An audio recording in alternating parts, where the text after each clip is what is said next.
రాష్ట్రంలోని కోట్లాది రూపాయల ఖనిజ సంపదను అధికార పార్టీ నాయకులు బంధువులు దోచుకు తింటున్నారని కేంద్ర మాజీ మంత్రి చింతామోహన్ విమర్శించారు. నాయుడుపేటలోని అంబేద్కర్ విగ్రహం సెంటర్లో కాంగ్రెస్ పార్టీ ఆధ్వర్యంలో జరిగిన ధర్నా కార్యక్రమంలో ఆయన పాల్గొని మాట్లాడారు. కర్ణాటక రాష్ట్రంలో అధికారంలో ఉన్న కాంగ్రెస్ ప్రభుత్వం ఎస్సీ, ఎస్టీ, ఓబీసీలకు ప్రభుత్వ కాంట్రాక్ట్ పనులతో పాటు గనుల ఖనిజ సంపదలో భాగస్వామ్యం కల్పిస్తుందని వివరించారు. ఈ కార్యక్రమంలో నాయకులు గాడి వెంకటయ్య, కృష్ణయ్య, చిరంజీవి తదితరులు పాల్గొన్నారు.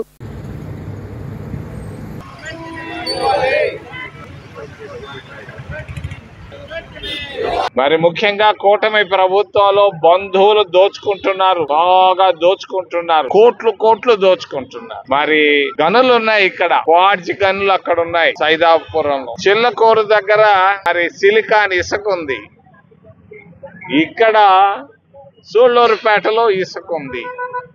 ఇసుకను ప్రతిరోజు కోట్ల రూపాయల డబ్బు దోచుకుంటున్నారు కూటమి నేతలు. కోట్ల రూపాయలు, 1 రూపాయి కాదు, 2 రూపాయలు కాదు, 3 రూపాయలు కాదు, కోట్ల రూపాయలు దినానికి దోచుకుంటున్నారు. ఎవరబ్బా సొత్తు ఇది? ఎవరబ్బా సొత్తు ఇది? ప్రజల సొత్తుని పేదవాళ్ళకి పంచవయా చంద్రబాబు నాయుడు? నువ్వేదో మాటలు ప్రతిరోజు ఏదో కొత్త మాట చెప్తుంటావు.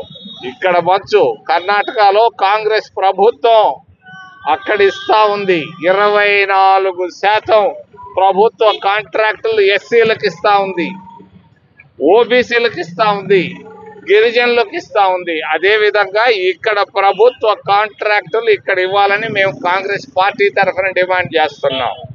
నువ్వు తప్పించుకోలేవు, నువ్వు మాటలు చెప్పొద్దు. పేదరికాన్ని తీసేస్తాను, అవి ఎన్ని మాకు బొలి మాటలు ఆపేసాయి. మాకు కావాల్సింది ప్రభుత్వ కాంట్రాక్టులు వెంటనే ఎస్సీలకు ఇవ్వాలి. మరి ఓబీసీలు వెనుకబడిన వర్గాలకు పెద్ద పీట ఏం పీట లేదు, గీట లేదు.